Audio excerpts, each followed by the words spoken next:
자, 오늘 11번째 강의, 이제 행위언약과 죄 속에서 인간 시작할 텐데요. 저번 거 한번 리뷰해 보도록 할까요? 1번 시작. 하나님께서 구원받은 백성에서 가장 간절히 바라시는 것은 하나님 형상을 회복하는 것이다. 그렇죠? 하나님 형상을 회복하는 것. 자, 2번 시작. 하나님 형상을 회복한 인간은 예수님 닮은 사람이 되는 것이며 이는 영적으로 새로 태어나며 영적 지식의 학습이 가능해지고 매사에 시시비비가 분명하여 의롭게 되고 또한 거룩한 삶을 사는 특징을 가지게 된다. 이것이 하나님 형상을 회복하는 사람이죠. 쉽게 얘기하면 하나님의 형상은 예수님 닮은 사람이 되는 것, 즉 작은 예수가 되는 거라고 생각하시면 됩니다. 하나님 아버지께서 간절히 바라시는 거죠. 자, 3번 시작. 모든 사람들은 육체와 영혼으로 구성된 인간이며 인간 그 자체가 하나님의 형상임을 반드시 새겨야 한다. 그럴 때 우리는 우리에게 맡겨주신 사람들, 영혼들, 교회를 어떻게 섬겨야 할지 알게 된다. 우리 하나님의 형상으로서 있기 때문에 세 가지가 중요합니다. 하나는 나는 이렇게 귀한, 하나님께서 특별히 만드신 귀한 존재다라고 하는 자기의 정체감을 가져야 하고요.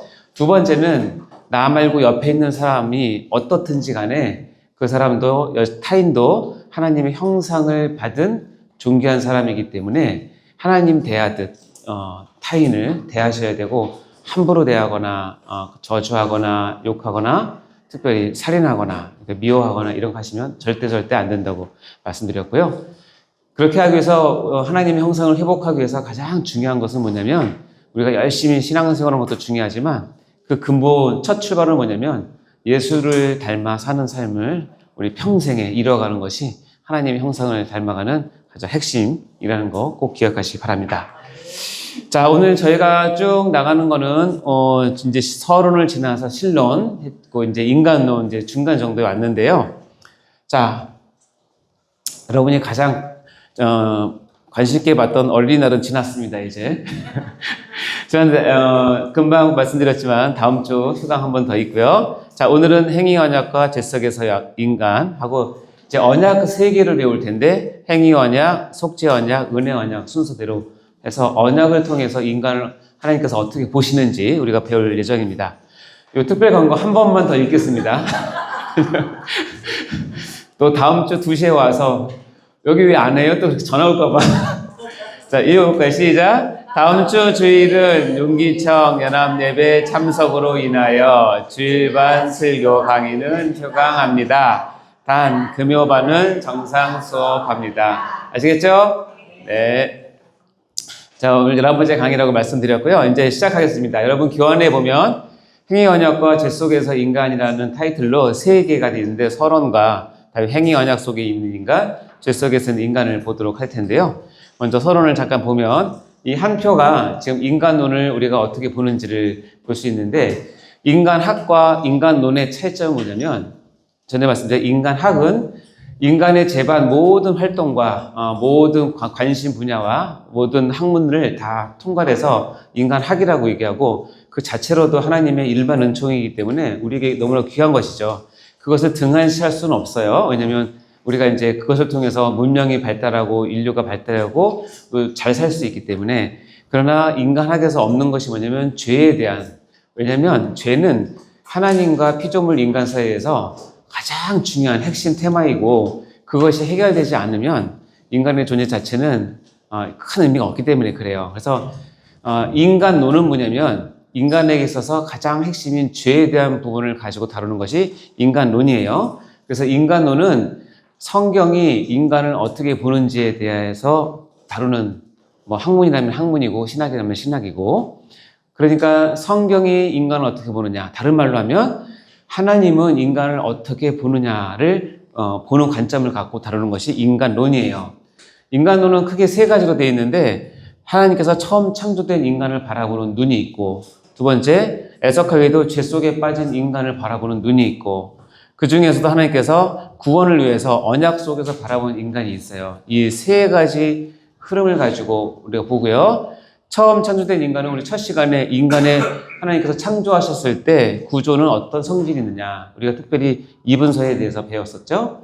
다음에 지난 시간에 이제 하나님의 형상으로서의 인간을 우리가 배웠었어요. 자, 오늘은 뭐냐면 이 처음 창조된 인간에게 하나 행위 언약을 주셨는데 이 행위 언약을 잘 지키지 못해서 우리가 죄 속에서의 인간, 즉 타락한 인간, 죄인으로 빠지게 되는데 이 과정을 우리가 같이 나누려고 하고 이 과정이 중요한 이유는 뭐냐면 여러분이 지금 다 이 과정 가운데 있기 때문에 그래요. 자, 오늘 하는 부분이 이런 부분입니다. 이렇게 표현할 수 있겠죠. 처음 창조된 인간을 하나님께서 존귀하게 키우셨지만 특별히 행위 언약을 주심으로 하나님과 우리 사이에 명확한 그 어떤 경계, 지켜야 될 선, 그다음에 행위를 제한 두는 것을 행위 언약이라고 얘기를 하고 행위 언약은 저주를 위해서 준 것이 아니라 실은 우리의 영원한 생명과 영생을 보장해 주셨는데 애석하게도 행위 언약을 어겼어요. 누가 어겼냐면 하나님이 어긴 게 아니라 인간이 어겼어요. 그래서 죄가 우리 가운데 유입이 되고 그래서 타락한 인간, 죄 속에서 인간이 됩니다.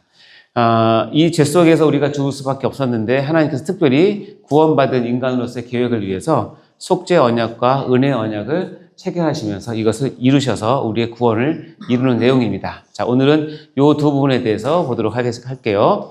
자, 언약이라는 것은 관적으로 이제 우리가 인간을 보게 될 텐데 언약을 잠깐 이렇게 소개하도록 하겠습니다. 한번 읽어볼까요? 시작. 두 당사자가 서로를 위해 어떤 일을 하기로 합의하여 이루어진 협약이다. 구약에서 언약으로 번역된 히브리어 베리트는 끊는다는 어원을 가지는데 이는 계약을 맺을 때 짐승을 둘로 절단하여 엄숙한 의식을 행한 데서 유래된 말이다. 이 언약이라는 말은 성경을 이해하는 아주 핵심 단어 중에 핵심 단어예요. 여러분은 이 카버넌트라고 하는 언약을 좀 알고 계셔야 되는데 원래 뜻은 베리트, 끊는다라는 건데 여기 보면 짐승을 둘로 절단하면서 계약을 맺었기 때문에 하나님께 그 단어를 차용하셔서 인간과 우리 간의 그런 어떤 계약 관계를 언약이라는 표현을 합니다. 이게 이제 창세기에 보면 하나님과 믿음의 조상, 즉 하나님께서 언약을 베푸신 첫 번째 인간이 아브람과 계약을 맺은 장면인데요. 다 아실 거예요. 해가 져서 어두울 때 연기나는 화로가 보이며 타는 횃불이 쪼갠 고기 사이로 지났어요. 그러니까 하나님께서 아브람을 축복하셨는데 아브람이 축복받은 건 좋은데 이게 어떻게 좀 하나님 앞에 어떤 확증을 받고 싶었던 마음이 있었던 것 같아요. 그래서 하나님이 그것을 아시고 하나님은 아브라함에게 짐승을 잡았다가 고기를 쪼개 놓으라고 얘기를 해요. 이 이야기를 들으면 우리는 왜 그러지 하고 생각하지만 아브라함은 그 당시 사람이기 때문에 고대 근동 지역에서 짐승을 쪼개서 벌려놓는다는 얘기는 지금 아주 중요한 국가 간의 동맹과 버금가는 중요한 계약을 맺을 준비를 하라는 뜻인구나 하고 쪼개놨어요. 그런데 그 계약은 원래 당사자 둘이 건너가야 되는데 하나님께서 타는 횃불의 모양으로 현현하셔서 고기 사이로 혼자 지나가세요. 이 얘기 뭐냐면 하나님께서 아브라함에게 허락하신 이 언약과 축복은 네가 하던 안 하던 그게 생각나는데 내가 반드시 지키겠다. 내가 이루겠다고 하는 강력한 의지의 표명이에요. 그래서 이 쪼갠 고기 사이로 하나님이 혼자 지나가세요. 언약을 체결한 거예요. 그날에 여호와께서 아브라함과 더불어 뭘 세웠어요? 언약을 세운 거예요. 쪼갠 고개 사이로 지나가는데 그것을 언약을 체결했다. 이렇게 얘기하는 거예요. 그러니까 하나님은 우리와 언약을 체결하시고 그 언약에 준해서 우리를 다스리시고 그 언약에 준해서 우리를 축복하시고 우리를 혼내실 때도 그 언약에 준해서 혼내세요. 따라서 여러분은 인지하든 인지하지 못했던 하나님과 언약을 맺은 사람이에요. 그렇기 때문에 이제는 여러분이 그 언약의 계약서 내용을 확인하셔야 돼요. 지금까지는 아무 생각 없이 냈지만 그 내용을 확인하셔야 언약을 맺은 당사자로서 책임감 있는 신앙생활을 하실 수 있어요. 자, 볼까요? 자, 여러분 성경을 딱 보면 크게 앞에 한 3분의 2가 구약으로 되어 있죠? 뒤에 3분의 1이 신약으로 되어 있죠? 구약과 신약은 약자가 무슨 약자냐면 The Old Testament라고 해서 이 테스트먼트 또 신약은 The New Testament라고 해서 이 단어는 뭐냐면 언약할 때 약자예요. 그러니까 오래된 언약을 모은 책, 새로 언약을 모은 책이란 거예요. 이 기준은 그리스도께서 오시기 전과 오시기 후의 내용이겠죠. 그래서 성경을 한마디로 표현한다면 성경은 무슨 책이다? 언약의 책이다. 그렇죠? 그러니까 구약과 신약. 할 때 약자, 그러니까 성경 자체가 언약을 굉장히 비중 있게 다룬다는 거예요. 그래서 언약의 종류에 따라서는 이 언약을 받는 대상자에 따라서 이제 학문적으로 뭐 노아 언약이다, 아브라함 언약이다, 모세 언약이다, 다윗 언약이다, 솔로몬 언약이다 이렇게 나눠서 공부를 하기도 합니다. 근데 우리는 그걸 지금 배우는 건 아니고 언약의 내용에 따라서 이렇게 크게 나누는데 첫 번째는 행위 언약이 있고 그다음에 속죄 언약 또는 구속 언약이라는 것이 있고 세 번째는 은혜 언약이라는 것이 있어요.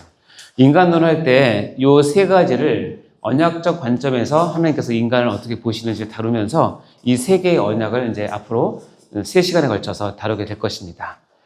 자, 그런데 하나님께서 이 언약을 우리에게 주실 때에 하나님은 자신의 그 신실하심을 염두에 두시고 우리에게 어필하시면서 하셨는데 민수기 읽어볼까요? 시작. 하나님은 사람이 아니시니 거짓말을 하지 아니하시고 인생이 아시니 후회가 없으시도다. 어찌 그 말씀하신 바를 행하지 않으시며 하신 말씀을 실행하지 않으시라. 여러분 혹시 사업을 하거나 아니면 친구들끼리 어떤 모임을 갖거나 뭐 요즘에도 하나 모르겠는데 개 모임 같은 거 할 때도 어떤 한 사람이 신실하게 한 번도 약속 어기지 않고 따박따박 약속을 잘 지키면 믿음이 가요, 안 가요? 그렇죠? 정말 믿음이 가죠. 특히 사업할 때는 그 사업의 당사자가 거짓말하지 않고 자기 한 말 뭐 하지 않고 말씀한 걸 꼭 지키고 정말 자기가 손해 보더라도 약속을 지키려고 하고 이런 모습을 보여주면 감동을 받게 되고 그럼 어떻게 해요? 더 그 사람을 신뢰하게 되고 더 이제 거리를 더 트게 되는 거죠. 그러나 조심하셔야 된다. 사람은 연약해서 다 지킬 수는 없어요. 근데 하나님은 지금 뭐라고 말씀하시냐면 이렇게 얘기하십니다. 거짓말하지 않고 말씀만 행치 않고 하신 말씀을 실행치 않으시랴 라고 하면서 신실하다고 얘기를 하세요. 그렇기 때문에 내 언약은 믿을만 하다라고 얘기하고 옛날 개혁, 지금 우리 개혁 개정이 있고 개혁 한글에는 이 거짓말을 뭐라고 표현했어요? 시건치 않는다. 시건이 뭐예요? 그 함으로 따지면 먹을식 말씀 원자예요. 말씀을 먹는 거예요. 그러니까 자기가 뱉은 말을 자기가 불리하다고 다시 주워 먹는 거를 시건이라고 얘기하거든요. 하나님은 자기가 뱉은 말을 하나님 불리하다고 다시 회수하거나 취소하거나 다시 먹지 않는다는 뜻이에요. 그러니까 하나님은 언약에는 반드시 신실하다. 따라서 여러분이 정말 하나님께 하나님의 마음을 흡족하게 해드리고 하나님을 믿는 기도를 하신다면 어떤 것을 바탕을 기도하냐면 여러분의 감정이나 상황이나 어떤 그 분위기나 여러분의 눈물에 따라 기도하는 것이 아니라 이 언약을 붙잡고 기도하시면 돼요.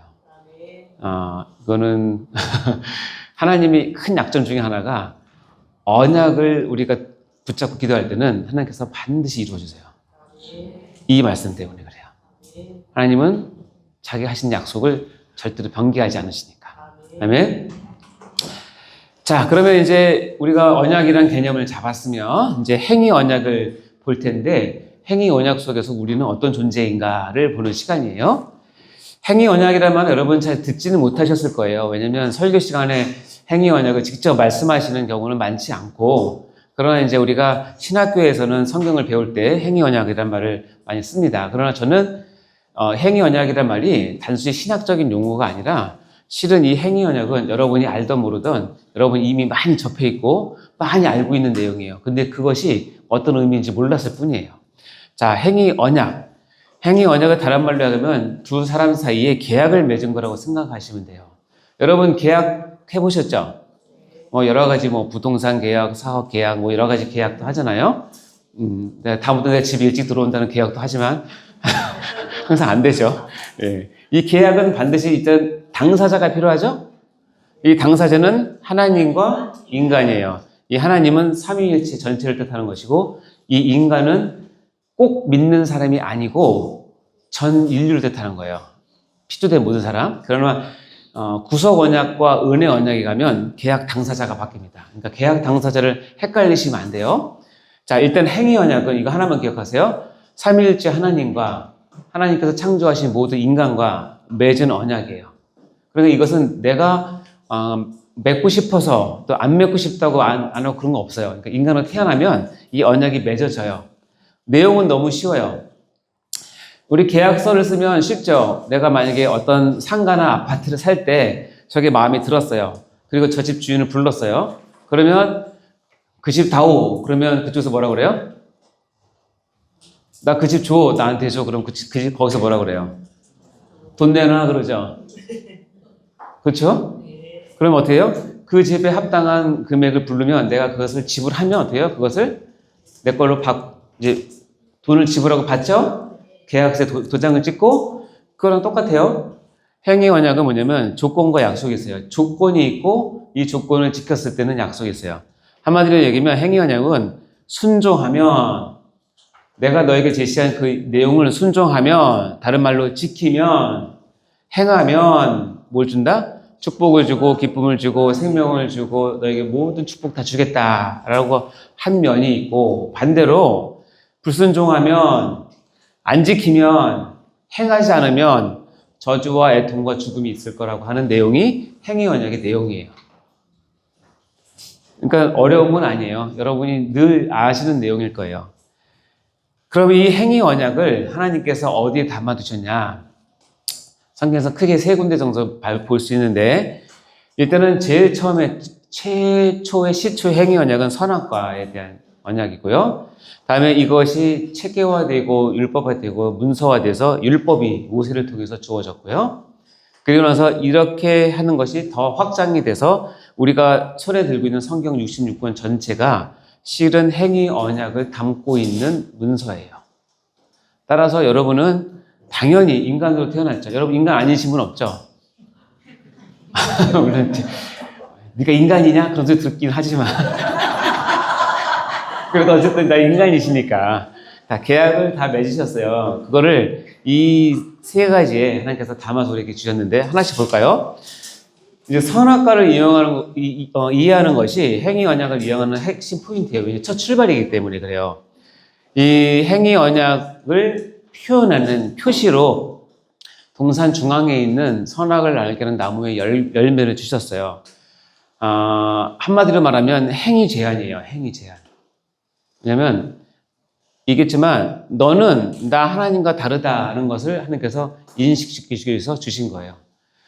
아담아, 너는 내가 너에게 많은 능력도 주고 지혜도 주고 이성도 주고 명철도 주고 달란트도 줘서 하나님 형상을 완벽하게 구현한 인간이야. 그래서 너는 내 대신에 모든 만물 다 다스려. 모든 동식물이 다 너한테 순종할 거야. 마치 나에게 순종하고 너에게 다 순종할 텐데 그래도 잊지 마라. 나는 창조주고 너는 뭐다? 피조물이다. 이 관계를 넘지 않으면 너는 영원히 나와 함께 살 거야. 만약에 아담이 그 말을 지켜서 그때 만약에 그 약속을 지켰으면 여러분 지금도 우리는 죄 없이 살아요. 개인적인 얘기는 잘 안 하지만 제가 요즘 느낀 건 저희 아버님이 요즘에 많이 편찮으셔서 이 병원 입원하셨는데 이 다리에 힘이 없으셔가지고 한 번 화장실 갔다가 침대를 못 오르세요. 그러니까 저희 어머님이 너무 힘들어 하시고 그러는데 저에게서는 아버님은 그런 아버지가 아니에요. 항상 저를 안고 다니셨고 저를 데리고 아버님은 또 등산을 별로 안 좋아하고 낚시를 좋아하셨기 때문에 낚시를 가면 낚시 가방을 몇 개씩 짊어지고 다니시고 그렇게 막 돌아다니시던 분인데 그 모습을 보는데 얼마나 이렇게 서글픈지 모르겠어요. 그리고 너무 내가 죄송하고 내가 불효한 것 같기도 하고 근데 인간이 다 늙잖아요? 우리 아버님이 그런 게 왜 그런가? 근본적으로 죄 때문이에요. 죄가 들어와서 사람이 늙기 시작한 거고 죄가 들어와서 사람의 모든 기능이 떨어진 거고 그러다가 죽음을 맞이하는 게 죄의 결과 때문이니까 죄 때문이에요. 그러니까 만약에 아담이 그때 이걸 범하지 않았으면 지금은 우리는 정말 아주 행복한 생활을 살겠죠. 우리 여성분들도 자녀 낳을 때 전혀 아프지도 않게 왜냐면 벌 중에 하나가 출산의 고통이니까 없이 났을 거예요. 그리고 우리 자녀들은 똑같이 할 거고 싸우지도 않을 것이고 그렇죠? 다투지도 않을 것이고 그럴 텐데 어쨌든 너는 나 하나님과 다르다는 것을 알게 하기 위해서 행위를 제한을 하셨어요. 이것을 어떤 사람은 이 인문학적인 사람들이나 약간 삐딱한 사람들은 하나님이 너무 쪼잔하다고 얘기하거나 하나님이 너무 신통하다고 얘기하거나 하나님이 이걸 다 더 쳐놨다가 딱 걸리고 나니까 신나신다고 그렇게 생각하시면 절대 안 돼요. 하나님의 본마음은 뭐냐면 이렇게 함으로 우리에게 진정한 행복을 끝까지 유지시켜주기 위해서 그런 거였어요. 근데 우리가 다 알겠지만 애석하게도 그것을 어겼죠. 그래서 행위 언약에 있어서 가장 중요한 단어는 뭔지 아세요? 순종이에요, 순종. 행위 언약에서 가장 중요한 단어는 순종이에요. 하나님의 말씀, 즉 계약서에 있는 그 내용을 그대로 듣고 따르고 지키는 것을 하나님께서 원하세요. 그래서 행위 언약을 함에 있어서 여러분이 순종이 없으면 이 시간에 배워서 행위 언약이 무엇인지 여러분이 나와서 일목요연하게 얘기하는 것도 중요하지만 행위 언약을 주신 이유는 뭐냐면 그래 그러니 너는 뭐 해라? 순종하라는 거예요. 그래서 진짜 저는 순종이라는 단어는 우리가 믿음으로 물론 구원받지만 믿음이라는 그 단어나 어감보다 훨씬 더 깊이 다가오는 게 순종이에요. 그러면 순종하실 마음을 준비를 하고 강의를 들으셔야 됩니다. 자, 창세기 2장 16절 읽어볼까요? 시작. 여호와 하나님이 그 사람에게 명하여 이르시되 동산 나무의 열매는 내가 임의로 먹되 선악을 알게 하는 나무의 열매는 먹지 말라. 내가 먹는 날에는 반드시 죽으리라 하시라. 행위언약을 줄 때 이때 우리가 눈여겨봐야 될 것은 뭐냐면 선악을 알게 하는 나무의 열매는 먹지 말라라고 하셨죠? 근데 하나가 동사가 또 있는데 뭐예요? 먹어야 돼요. 동상 각종 나무의 열매는 내가 임의로 먹되 이것도 행위언약이에요. 먹어야 돼요. 만약에 이 먹대를 불순종하면 어떻게 되죠? 굶어 죽어요. 아담은 육체로 만들었기 때문에. 이해되시죠? 그러니까 이 행위 언약은 열심히 지켰죠. 아담이. 열심히 주워 먹었어요. 그래서 튼튼해졌어요. 근데 뭐냐면 이제 사람은 육체와 영혼이 되기 때문에 영혼에 대한 부분을 얘기할 때는 선악을 알게 하는 나무 열매는 먹지 말라. 그러니까 두 개가 주어진 건데 이거는 우리가 잘 순종했는데 이거는 순종 못한 거예요. 그러면서 하나님께서 먹지 않았을 때는 반드시 뭔다? 먹는 날에는 반드시 죽겠다라고 얘기를 한 내용이 이게 선악과에 의한 행위 언약이에요. 그러니까는 아담은 복잡한 거 없어요. 다른 하나도 없어요. 근데 딱 하나면 하나. 선악을 알게 나무 열매 먹지 않으면 사는 거예요. 그렇죠? 어떤 사람은 이제 선악과는 다 지나갔으니까 지금 우리는 선악과 없다고 생각하지만 선악과의 의미는 이렇게 할 수 있어요. 그러면 지금 나에게 선악과 의미는 무엇인가? 읽어볼까요? 시작. 하나님께서 하지 말라는 것을 하는 것. 이것을 선악과 따먹는 거예요. 반대로 하나님께서 하라는 것을 하지 않는 것. 이것도 선악과를 따먹는 거예요. 선악과는 지금도 여러분에 있어요. 하라, 하지 말라. 하라는 것을 하셔야 되고 하지 말라는 것은 하지 않으셔야 돼요. 그래서 선악과로 표현된 그 행위를 지키는 거예요. 근데 많은 사람들이 하지 말라는 건 굳이 가서 따먹으려고 하고 하라는 것은 밴둥밴둥 안 해요. 지금 뭐 하고 있냐면 열심히 선악과 따먹는 거예요. 지금 자리에 누워서 하루 종일 선악과를 계속 따먹으면서 왜 하나님 나에게 축복 안 하시지? 하나님도 공의 하나님이시기 때문에 선악과 계속 따먹는 사람에게 축복하실 수가 없어요. 이해되시죠? 이것이 이제 아담에게는 말씀으로 1대1로 얘기했지만 이것이 민족 단위를 이루었을 때는 하나님께서 어떻게 되냐면 율법이라고 하는 문서화된 하나님의 말씀을 주십니다. 어떻게 보면 하나님께서 당연히 많은 백성을 다스리시면서는 이렇게 하셔야겠죠. 일일이 다 얘기할 수는 없잖아요. 하나님께서 여기 있는 사람 지금 한 130명 되는 것 같은데 일일이 날마다 가서 말씀하시면 하나님이 너무 바쁘세요. 그리고 여러분 다 깨우러 다녀야 되잖아요. 근데 어떻게 해요? 율법은 어떻게 되냐면 이 하나님의 선악과에 대한 행위 언약을 문서로 표현해서 우리에게 보여주는 건데 이것을 어떻게 표현하냐면 축복과 저주가 같이 존재하는 것을 율법이라고 얘기를 해요. 자, 즉 순종과 불순종의 분명한 경계를 발표하고 우리에게 보여준 것을 율법이라고 얘기를 합니다. 여호수아서 8장 34절 시작. 그 후에 여호수아가 율법책에 기록된 모든 것대로 축복과 저주하는 율법의 모든 말씀을 낭독하였으니. 자, 율법의 모든 말씀을 낭독했는데 율법을 수식하는 게 뭐냐면 율법의 속성이 뭐냐면 뭐예요? 축복과 저주. 그러니까 율법 안에는 뭐가 있냐면 축복의 요소도 있고 저주 요소도 있어요. 아시겠죠? 율법은 그 자체가 축복도 담고 있고 저주도 담고 있어요. 이걸 누가 선택하죠? 그쵸. 우리가 선택하는 거예요. 이게 행위 언약이에요. 행위의 주체자가 하나님께서 베푸신 그 계약서 안에서 어떤 행동을 하면 축복을, 어떤 행동을 하면 저주를 받게 되는 것이 율법이에요. 아시겠죠? 그러면서 레위기 이렇게 한다. 너희는 내 규례와 법들을 뭐하라? 지키라. 사람이 이를 행하면 그런 말미암아 뭐다? 살리라. 묻겠습니다. 율법을 다 지키면 구원받을 수 있나요? 살 수 있나요? 원칙적으로 얘기할게요. 지금 시간이 없으니까.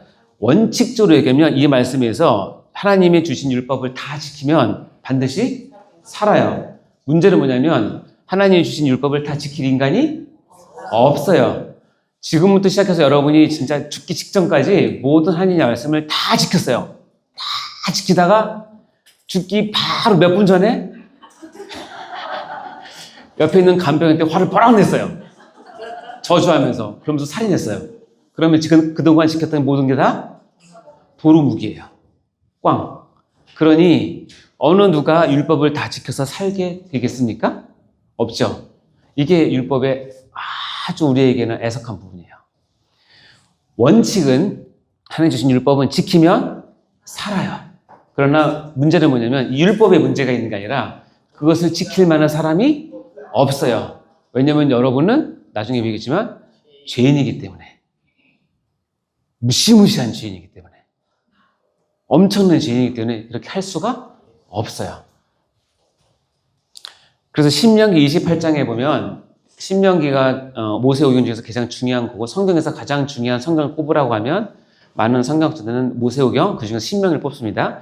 신명기 중에서 아주 중요한 것은 십계명인데 십계명을 풀어서 해친 것 설명할 때 신명기 28장을 꼭 얘기합니다. 여러분 오늘 집에 가시면 신명기 28장은 1절부터 68절까지 있어요. 여러분 제가 바라건대 저녁 드시고 나서 딱 앉아서 68절까지니까 한 읽으면 15분, 20분 정도 걸릴 거예요. 꼼꼼히 읽으세요. 꼼꼼히. 앞에 1절부터 14절까지는 축복에 대한 내용이에요. 네가 하나님 말씀 계명을 지키면 내가 이렇게 축복해 줄게. 다음에 15절부터 68절까지는 네가 하나님 말씀을 무시해? 네가 하나님 말씀 불순종해? 계명을 버려? 너 그럼 이렇게 저주받을 거라는 내용이에요.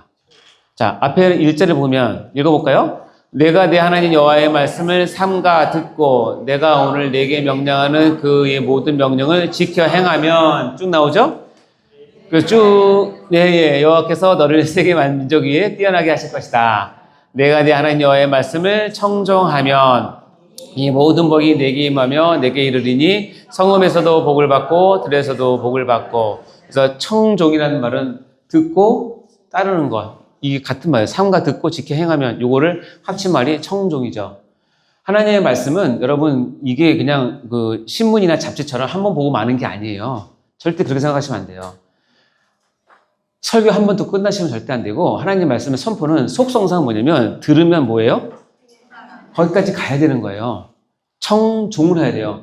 청만 갖고 믿음 얻겠다고 생각하시면 큰 오해예요. 청 뭐예요? 듣고 알아. 그 말씀 알지. 이거 작년에 했던 말씀이네. 이거 내가 다 알지. 이거는 여러분을 절대로 하나님 앞에 끌고 가지 못해요. 종까지 해요, 종. 그래서 내가 따라야 돼요. 그러면 모든 복이 임해요. 성읍에서 복을 받고 들에서도 복을 받고 나가서도 복을 받고 하여튼 떡반죽꾸리 복을 받고 너희가 어디 가든지 머리가 될지언정 꼬리가 안 되고 쭉 나오고 거기가 8절인가 9절인가 뭐 얘기했어요. 모든 이방 백성들이 여호와 하나님이 너희 백성을 위하는 것을 보고 그들이 두려워 떨리다고 얘기해요. 쉬운 말로 요즘 말로 하면 내가 예수님 믿고 내가 교회 장로고 내가 교회 권사라는 이유만으로 주위의 모든 사람들이 나를 존귀하게 여기는 거예요. 두렵고 떠는 거예요. 이런 복을 주겠다는 거예요. 뭐 하면? 삼가 듣고 지켜 행하면, 청종하면. 아멘. 이런 삶을 살기 바랍니다. 근데 문제는 뭐냐면 15절부터는 뭐냐면 거꾸로 이제 순종하지 않고 여호와의 말씀을 순종하지 않고 지켜 행하지 않으면 동일한 무게로 모든 저주가 내게 임할 것이고 성읍에서 저주받고 들에서 저주받는다.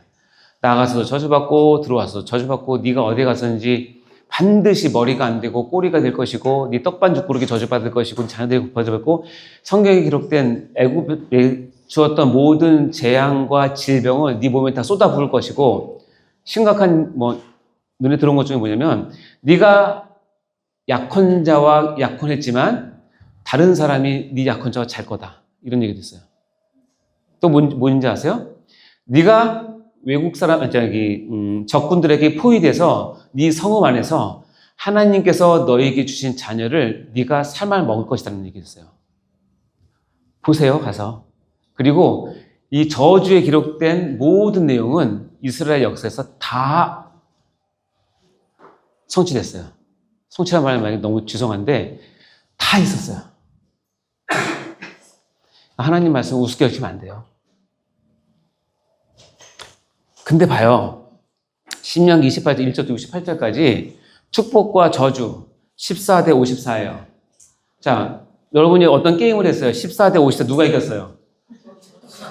누가 이겼어요? 이건 더블 스코어도 아니에요. 이건 거의 5배인가? 아니요, 4배 정도 되나요? 그러니까 하나님 마음이 인간이라는 존재 자체는 축복받을 일을 하나 하면 저주받을 일은 4개 하는 정도 생각하시는 것 같아요. 그게 여러분이에요. 그게 저예요. 저는 이 숫자를 겸허하게 받아들이고 두 손 듭니다. 맞습니다. 내가 하나님께 축복받을 일을 하나 할 때 저주받을 일은 4, 5개 하는 그런 놈입니다. 이게 하나님께서 여러분을 보는 관점이에요. 정말 죄송하지만 물론 아닌 사람도 있겠죠. 여기 계신 분 중에서는 이게 거꾸로 된 사람도 있지만 저는 이 숫자가 제 상황에 너무 딱 맞다고 생각을 해요. 여러분은 어떻습니까? 축복을 더 많이 받습니까? 저주를 더 많이 받습니까? 대답 안 하시겠죠? 오늘 집에 가셔서 저녁 식사 후에 신명기 28장 1절부터 68절까지 가만히 앉아서 읽어보세요. 정말로 읽어보세요. 이렇게 아주 현실적인 이야기가 없어요. 꼭 읽어보시고 여러분의 삶이 하나님께 축복 많이 받는 사람 되시고 저주는 정말 안 받는 사람 되시면 좋겠습니다. 아멘? 이제 아셨으니까 그렇게 하시면 됩니다. 그런데 그럼 신명에 그렇게 기록되어 있지만 그건 옛날에 기록된 거고 나랑 무슨 상관이에요? 이렇게 하시는 분이 간혹 있어요. 신약과 구약을 엄격하게 구분하는 사람이고 이것은 성경을 잘 모르는 사람이 이런 표현을 하는데 여기 보시면 신명기 29장 이 다음 절에 내가 이 언약과 맹세를 너희에게만 세운 것이 아니라 오늘 우리 하나님 여호와 앞에서 우리와 함께 여기 서 있는 자와 그리고 오늘 우리와 함께 여기 있지 않은 자에게까지입니다. 모세가 지금 신명기 28장을 그 설교를 하면서 그 얘기를 듣는 너희뿐만 아니라 지금 이 자리에 있지 않은 그 다음 세대도 이 말씀은 동일하게 적용이 된다. 여러분은 지금 여기 있는 모든 사람은 이 노란색으로 친 여기 해당되는 사람이에요. 여러분 모세가 이런 말할 때 참석하신 분 계십니까? 손 드시네? 참석하셨어요? 가려워서? 깜짝 놀랐어요. 모세가 그 얘기할 때 여러분 없었잖아요. 그때 나 못 들었으니까 난 몰라. 이렇게 말씀하시면 안 되는 게 뭐냐면 오늘 우리와 함께 여기 있지 않은 자에게까지 이 말씀 행위 언약은 동일하게 유효하다라고 성경이 꽝꽝꽝 선언했어요. 따라서 여러분은 여기에 준해서 이 말씀을 반드시 들으셔야 되고 아셔야 되고 이 말씀의 교훈을 받아서 여러분의 삶을 어떻게 살지 여러분이 결정하셔야 돼요. 여러분 가운데 오해가 있는데 잡아드리자면 어떤 사람은 율법이라는 말을 알러지처럼 싫어하는 사람이 있어요. 물론 그럴 수 있다고 생각을 해요. 옛날에 이제 우리가 신학적으로 완성이 안 됐을 당시 60년대, 70년대, 80년대 이때는 율법하면 무조건 나쁜 거, 율법하면 무조건 고루한 거, 요즘 말로 하면 율법하면 절대 하면 안 되는 거, 오직 은혜, 오직 믿음, 오직 공짜 이러는 거죠. 근데 여러분 그 성경을 하나만 알고 둘은 모르는 거예요. 그렇지 않고 율법이라는 것 자체는 이 자체가 나쁘다 좋다는 의미는 없어요. 하나님 말씀일 뿐이에요. 축복과 저주를 다 담고 있어요. 그것을 결정하는 것은 여러분이 결정하는 것이지 율법 자체가 나쁜 거 없어요. 그러니까 뭐예요? 율법을 폐기해야겠다고 생각하는 사람이 많아요. 특별히 이 복음주의 가운데 예수님의 복음을 잘못 이해해서 예수님이 오셔서 이제 모든 구약의 성취를 다 하셨기 때문에 이제 더 이상 구약은 필요 없고 율법은 필요 없다. 따라서 우리는 율법을 버려야 된다. 오직 은혜로, 오직 말씀으로 복음서와 서신서만 있으면 우리는 충분히 할 수 있다. 이렇게 하시는 분이 제법 많았어요. 그러나 그것은 옳지 않은 거예요. 물론 이건 주시하셔야 돼요. 우리가 율법을 견지를 해야 되지만 율법주의에 빠지는 것은 반드시 막으셔야 돼요. 왜냐하면 예수님도 율법주의에 빠진 바리새인을 독사의 자식들아라고 할 정도로 호되게 경계하셨기 때문에 율법주의에 빠지면 안 돼요. 따라서 그러면 문제를 내볼까요? 자, 율법은 폐기해야 돼요? 완성해야 돼요? 율법주의를 버려야 돼요? 율법을 버려야 돼요? 그렇죠. 우리는 율법은 완성한 율법으로 우리가 선교하는 것이고 또 율법주의는 버리지만 율법 우리가 가지고 있어야 돼요. 예수님이 친히 하신 말씀입니다. 읽어볼까요? 시작. 내가 율법이나 선지자를 폐하러 온 줄로 생각하지 말라. 폐하러 온 것이 아니요 완전하게 하려 함이니라. 진실로 너에게 이르노니 천지가 없어지기 전에는 율법의 일접 이득도 결코 없어지지 아니하고 다 이루리라. 예수님께서 친히 말씀하셨어요. 폐하러 온 게 아니야. 내가 제2위 하나님이 오늘 말씀처럼 그는 근본 하나님의 본체이시지만 그것을 취할 것을 여기지 아니하시고 우리 가운데 오셔서 이런 사역을 하는 이유는 뭐냐면 율법을 폐하러 온 게 아니라 뭐하러 왔다? 완전하게 하고 다 이룰 것을 가지고 왔다는 거예요. 따라서 율법은 우리가 율법주의는 경계해야 되지만 율법은 사랑하시다. 왜냐하면 하나님 말씀이기 때문에. 다른 말로 하면 행위 언약은 우리의 죄됨을 드러내는 아주 뼈가 아픈 언약이긴 하지만 그 행위 언약 자체는 하나님 말씀이기 때문에 그 말씀을 존중하고 따르셔야 돼요. 그 얘기입니다. 그래서 이 율법으로 시작된 이 행위 언약은 이제는 여러분이 손에 들고 있는 성경 66권으로 완성이 됐어요. 그래서 성경 66권도 똑같아요. 뭐예요? 축복과 저주가 같이 존재하는 것이고 순종과 불순종의 분명한 경계가 존재하는 거예요. 여러분 성경을 보면서 여러분 처음 예수를 믿고 예수 믿으면 모든 것이 다 용서받고 한다는 것은 진리이지만 그것을 오해를 해서 내가 예수 믿고 구원을 얻었다고 해서 이제 내 마음대로 살아야도 된다라고 하는 도장을 찍어주신 적은 없어요. 오히려 내가 예수를 믿음으로 해서 예수님께서 기록해 놓은 성경 66권을 잘 순종하고 따를 것을 더 우리에게 요구하세요. 읽어볼까요? 시작. 내 손에 성경이 들려있다는 것 자체가 이미 행위 언약을 받은 것이다. 즉 지금 현재도 행위 언약은 존재하는 언약이다. 아시겠죠? 행위 언약은 선악과나 율법이 지났다고 끝난 것이 아니라 성경의 자체가 내 손에 들려있다는 것은 행위 언약을 내가 지금 붙잡고 있다는 거예요. 그리고 지금 현재도 행위 언약은 존재하는 언약이에요. 아까 표를 봤는데 처음 창조된 인간의 행위 언약을 주셨어요. 이것을 어겨서 죄가 왔어요. 이것을 해결하기 위해서 속죄 언약과 은혜 언약이 주어졌어요. 그러면 이 행위 언약은 없어졌느냐? 그게 아니라 요 밑에 근간에 하나님이 행위 언약을 처음 기록하신 이 근본의 뜻은 여기에 다 비슷하게 깔렸다고 생각하시면 돼요. 이게 정확한 도표이겠죠. 자, 이 말 이해하십니까? 예. 은혜를 받았다라고 함부로 살 수 있는 특권이 주어진 건 절대 아니라고 생각하시면 돼요. 이제 한 가지 보도록 하겠습니다. 마태복음에 보면 예수님께서 이런 비유를 드세요. 그러므로 누구든지 나의 이 말을 듣고 행하는 자. 많이 들었죠? 듣고 순종하고, 듣고 행하고, 듣고 따르는 자는 집을 반석 위에 지은 지혜로운 사람 같다는 거예요. 그러면서 비 내리고 창수가 나고 바람 불어서 해도 절대로 무너지지 않는다. 왜? 주추를 반석 위에 세워. 그럼 반석은 뭘까요? 물론 그리스도 뜻하지만 반석은 그리스도를 믿는 믿음. 다시 얘기하면 예수님의 말씀을 듣고 행하는 것이 바로 반석이라는 뜻이에요. 행위 언약이죠. 나의 이 말을 듣고 행하지 않는 사람은 어떤 자? 어리석은 자. 집을 모래 위에 지은 어리석은 자다. 왜냐하면 비 내리고 청순하고 바람 불면 다 무너져 버린다. 자, 여기 듣고 행하는 것, 듣고 행하지 않는 것. 신명기에 나온 그거랑 똑같죠?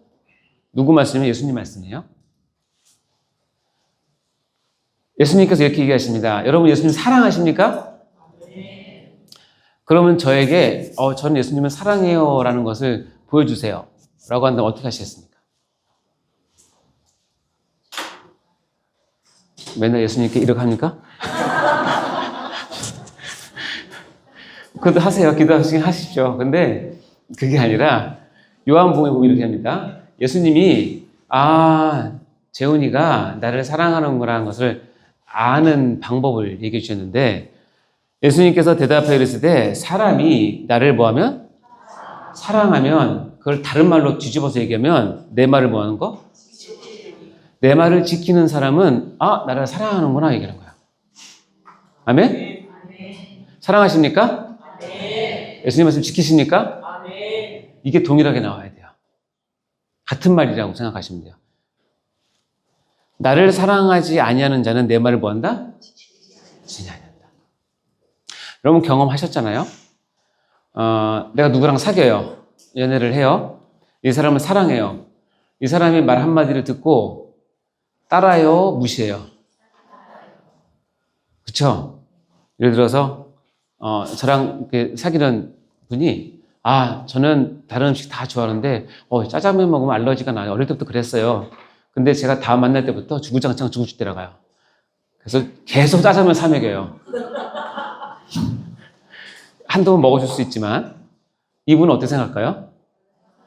나를 이건 사랑 정도가 아니라 나를 무시하는구나 생각하는 거죠. 예수님 사랑해요. 예수님 정말 내가 얼마나 사랑하는지 아세요? 눈물도 흘리고 콧물도 흘렸어요. 근데 당신 말은 내가 안 따를 거예요. 힘드니까. 내가 손해보니까.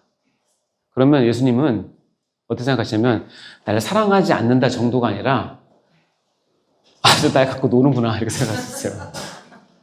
차라리 그런 사람은 사랑한다고 말 안 하는 게 더 좋아요. 이게 심각한 거예요. 여러분 사랑하는 거 증명을 어떻게 하시겠습니까? 내 말을 지키면 사랑한 걸 여기는 것이고 아무리 무뚝뚝한 경상도 사나이라도 사랑한다는 말을 못해도 상관없어요. 그분의 말을 지키면 사랑하는 걸 받는 것이고 그 말을 지키지 않으면 아무리 입 바른 소리로 해서 하더라도 그건 사랑 안 한 걸로 여기시니까. 그래서 예수님 사랑하셔야 됩니다. 그럼 어떻게 하셔야 되냐면 내가 예수님의 말씀을 듣고 그 말씀을 따라 지키는 모습을 하나님께 계속 보여드리는 거예요. 실패도 좋아요. 하다가 넘어질 수 있어요. 왜 우리가 어떻게 다 지켰습니까? 이건 완벽을 요구하는 게 아니라 여러분의 마음의 성향을 요구하는 거예요. 여러분의 영혼의 경향을 요구하는 거예요. 하다가 실패할 수 있죠. 그러면 예수님께서 더 사랑하세요. 아유야, 내 아들이 내 말씀을 지키다 힘들었구나. 그럼 어떻게 해요? 예수님이 모성애, 부성애가 다 나와요. 막 그러면. 그러나 지키지 않은 뺀질뺀질 되는 사람은 절대 그렇지 않습니다. 이 말씀이 그런 말씀이겠죠. 자, 그러면 여러분 행위원을 이제 지키고 싶죠? 지켜야겠죠? 잘 안 되죠? 안 되는 이유 두 가지다. 왜 안 되냐면 제가 해봐서 알아요. 이거 쉽지 않더라고요. 근데 살아오면서 내가 왜 하나님이 주신 말씀을 잘 못 지키는가에 대한 두 가지 원인을 분석해 보니까 여러 가지가 원인이 있는데 크게 두 가지를 분석을 해봤는데 두 가지로 결론이 져요. 첫 번째는 읽어볼까요? 시작. 하나님의 말씀을 들었으나 어중간하게 알고 있는 경우에 하나님 말씀 들어서 어중간하게 알고 있는 경우에는 행위 언약을 파기하게 되고 결국 불순종하게 됩니다. 두 번째 시작.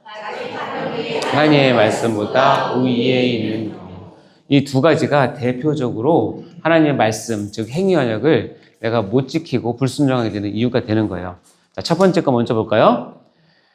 창세기 2장 16절에는 하나님께서 아담에게 이렇게 얘기를 하십니다. 여호와 하나님이 그 사람에게 명하여 이르시되 동산 각종 나무의 열매는 내가 임의로 먹되 선악을 알게 하는 나무의 열매는 먹지 말라. 내가 먹는 날에는 반드시 죽으리라. 말씀하셨죠? 요 말씀을 그대로 따가지고 뱀이 하와를 유혹할 때 이렇게 얘기합니다. 동산 중앙에 있는 나무의 열매는 하나님의 말씀에, 죄송해요. 이건 누구 얘기냐면, 그 뱀의 유혹을 듣고 하와가 대답한 내용이에요. 동산 중앙에 있는 나무의 열매는 하나님의 말씀에 너희는 먹지도 말고 만지지도 말라. 너희가 죽을까 하노라 하셨느니라. 이 두 개가 같아요, 달라요? 비슷하긴 하죠? 근데 내용은 엄청나게 달라요. 봐요. 하나님은 먹지 말라.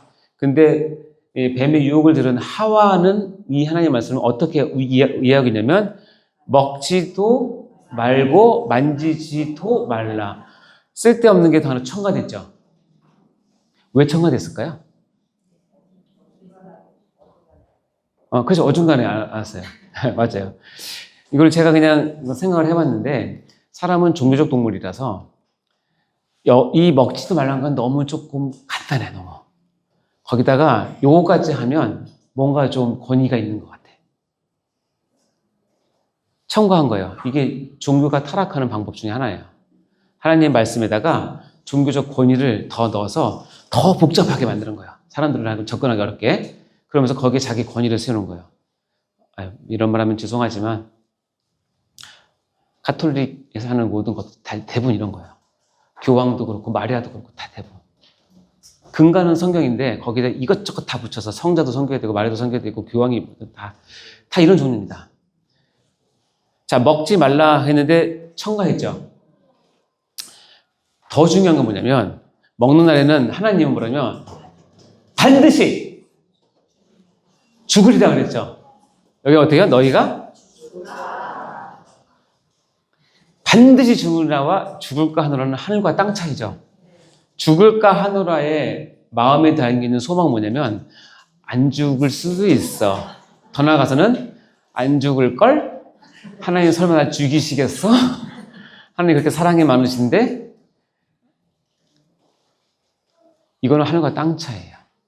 하나님의 말씀을 마음대로 첨가하고 마음대로 삭제하고 마음대로 약화시키고 쓸데없는 거 넣어서 복잡하게 만들고 이것이 행위 언약을 우리가 제대로 지키지 못하는 가장 근본적인 이유 중에 하나예요. 자, 그러면 만약에 하와가 이렇게 하나님의 말씀과 이 하와가 이렇게 차이가 난 이유는 뭘까요? 여러분 선악과를 따먹었을 때 하나님께서 누구 먼저 혼내시던가요? 네. 아담은 이 자리에 있었어요, 없었어요? 근데 왜 아담을 혼내요? 아니, 아담이 억울하잖아요. 아유, 하나님, 나 그 자리에 없었어요. 더 중요한 건 뭐냐면, 아니, 자기 부인이 주는데 안 먹는 사람 있어요? 남편이 자기 아내가 뭐 주는데 안 먹을 사람이 있어요? 거부할 사람이? 죽으려고. 그러면 하나님께 이러면 돼요. 하나님도 한번 부인 있어봐요. 이게 되나? 중요한 건 이 사건 때 아담이 그 자리에 없었어요. 근데 하나님은 첫 번째 책임을 누구한테 묻냐면 아담에게. 왜인 줄 아세요? 이 이야기할 때는 하와가 만들어지기 전이에요. 아담하고만 얘기한 거예요. 그럼 아담은 지금 하와한테 동산에 대한 모든 걸 설명을 할 때 이것을 가장 중점적으로 얘기했겠죠. 그걸 신앙교육이라고 얘기해요. 근데 신앙교육이 지금 어설프게 된 거예요. 그러니까 하와가 하나님께 직접 들었다는 기록은 없으니까 추론상 반드시 자기 남편한테 들었겠죠. 들었는데 아담이 정말 꼼꼼히 하나도 빼지 말고 이 문자 그대로 뜻 그대로 하나님만 그대로 전달했어야 되는데 대충 설명한 거야. 야, 그거 먹지 마 그거. 아유, 야, 그리고 그 근처 가지 마. 그러니까 하와는 먹지도 말고 만지도 말라는 뜻인가 보다. 하나님이 야, 그거 먹으면 하나님 널 죽인대. 죽을지도 몰라. 아유, 그래도 내가 뭐 살려주겠지 뭐. 이렇게 얘기했으니까 죽을 거 하나로 얘기한 거예요. 신앙교육이 특히 여러분 자녀나 여러분 교회 학교 학생들한테 제대로 하셔야 돼요. 적당히 하면 오히려 안 가르쳐주면 못하게 될 수도 있어요. 이 말씀에 대한 이 무게는 여러분의 인생을 전체를 다 걸어도 여러분 감당 못해요. 존중히 여기셔야 돼요. 그래서 이 어중간하게 알고 있는 게 이렇게 무섭다는 거 반드시 알게 되고, 지금 여러분이 배우는 이 설교 시간이 여러분이 그동안 어중간하게 하나님 말씀을 들어왔다는 것에 대해서 여러분 돌이키셔야 돼요. 말씀 하나하나를 나에게 주시는 귀한 말씀으로 새겨 듣고 뜻을 확인하고 순종하셔야 돼요. 아멘? 그렇게 하기 위해서 여기 있는 겁니다. 만약 내가 아담이라면, 만약 아담이 정말 믿음의 사람이었다면, 아담이 이래서 선악과를 만졌어요. 나무 만졌으면 죄를 범한 거예요? 안 범한 거예요? 안 범한 거죠? 그래서 야, 저 열매 먹으면 안 돼. 그리고 저 열매를 다 땄어요. 손으로 만졌어요. 죄를 범한 거예요? 안 범한 거예요? 따가지고 야, 이게 나를 괴롭힐 나쁜 거구나 하고 막 발로 밟았어요. 죄를 범한 거예요? 안 범한 거예요? 그래서 화가 나서 믹서기로 갈았어요. 범한 거예요? 안 범한 거예요? 그때 주시하게 입으로 튈지 모르니까 마스크는 꼭 하세요. 그렇게 했어요. 그러다가 안 되겠다. 그렇게 해도 계속 저게 나오네. 그래서 아담이 아예 근본부터 없애자고 도끼를 만들어 가서 선악과 나무를 찍어서 태워버렸으면 죄 범한 거예요? 안 범한 거예요? 그렇게 했으면 더 이상 선악과를 안 먹었겠죠? 그럼 지금 우리는 천국 사는 거야. 근데 그렇게 안 하셨어요. 그게 제일 아쉬운 부분이에요. 그러니까 정확히 말씀을 아셔야 된다는 거 꼭 잊지 마시기 바랍니다.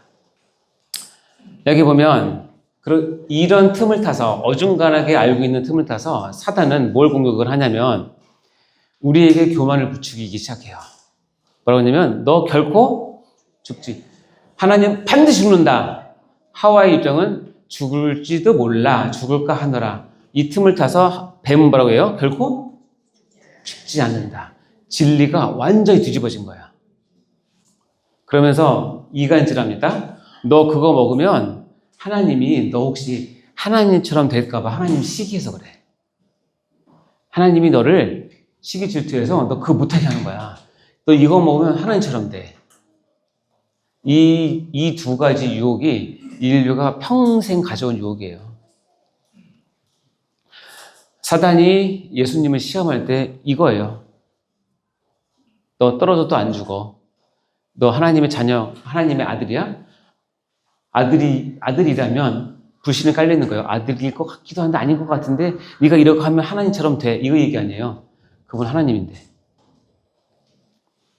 이 두 가지, 영적인 교만과 진리를 완전히 바꿔놓은 이 두 가지 때문에 행위 언약이 깨집니다. 그러면서 어떻게 해요? 탐욕이 하나님 말씀 위에 딱 올라서요. 그러면 이제 더 이상 게임이 안 돼요. 그 여자가 나무를 본 즉 뭐예요? 먹음직도 하고 보암직도 하고 지롭게 할 만큼 탐스럽기로 한지라. 여기까지 가면 이제 더 이상 게임 끝이에요. 인간이 여기까지 가서 돌이키는 쉽지 않아요. 어떻게 해요? 여자가 따먹고 자기와 함께 있는 남편도 주매 그도 먹은지라. 가로 열고 그도 바보같이 먹은지라. 어쩔 수 없어요. 인간은 말씀이 제대로 안 서고 탐욕이 있으면 하나님의 말씀은 정말 다 무너집니다. 반드시 주의하셔야 됩니다. 이것을 비유로 따지면 이겁니다. 예수님께서 씨를 뿌리는 비유, 하나님의 말씀을 뿌렸는데 네 가지입니다. 길가에 뿌려진 씨, 바위 위에 뿌려진 씨, 가시떨기에 뿌려진 씨, 좋은 땅에 뿌려진 씨가 있어요. 길가에 뿌려졌다는 것은 말씀을 들었는데 말씀이 아예 안 먹힌 거니까 이거는 우리가 얘기할 건 아니고, 바위 위에 있다는 것도 말씀을 들었는데 잠깐 뿌리가 있다가 실현당할 때 없어지는 거, 이것도 우리는 아니고, 아마 여기 그죠, 가시떨기에 떨어졌다는 것은 말씀을 들었는데 지내는 중에 이생의 염려와 재물과 향락의 기운이 막혀 완전히 결실지 못한 자. 이게 어떻게 보면 자기 탐욕이 하나님의 말씀보다 우위에 있어서 하나님의 말씀이 내 안에 열매를 못 맺게 하는 경우예요. 이렇게 되면 안 된다는 거예요. 예수님은 좋은 땅에 떨어져서 착하고 좋은 마음으로 말씀을 듣고 지켜서 인내로 뭐하는 자? 결실하는 자를 원하시는 거예요. 네 개 중에서. 그러니까 이 세 번째 많은 사람들이 걸려서 넘어집니다. 재물 때문에, 명예 때문에, 또 자기 뭐 상황 때문에, 뭐 이성 때문에, 쾌락 때문에 엄청 많죠.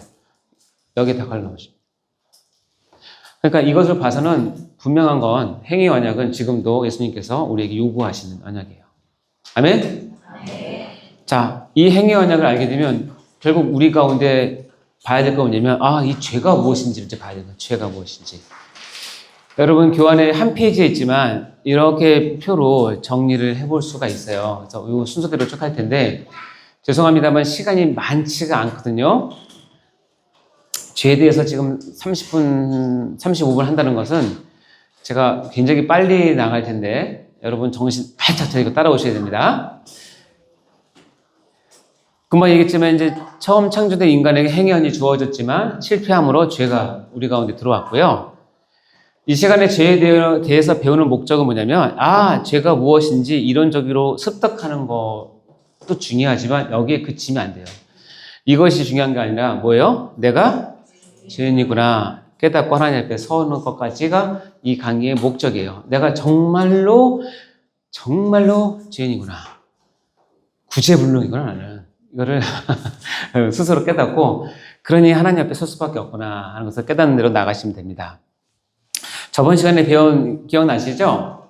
아담, 다음에 죄가 들어서 아담 다시 그리스도인에서 다시 회복되면 아담 투 다시가 되는데 오늘은 이제 이 아담 다시에 대해서 배울 때 아담 다시를 표현할 때 제가 이 아담의 그림에다가 빨갛게 테두리를 넣었죠? 이 테두리가 뭐였어요? 죄예요. 죄가 이 아담을 질식시켜가지고 하나님의 형상이 망가지고 왜곡되고 훼손되어서 원래 하나님께서 요구하셨던 원하시던 영적인 기능을 제대로 하지 못하는 상태로 있는 것이 이 아담 다시예요. 그러나 완전히 없어진 건 아니죠. 그래서 우리가 은혜를 받게 되어서 이 죄가 없어지는데 제가 이거를 하다 보니까 떠오르는 한 장면이 있는데 혹시 기억나십니까? 죄 속에서의 인간은 요즘 말로 하면 뒤주 속에서 있는 인간 같아요. 영조가 차도세자가 마음에 안 들어가지고 어디다 가두죠?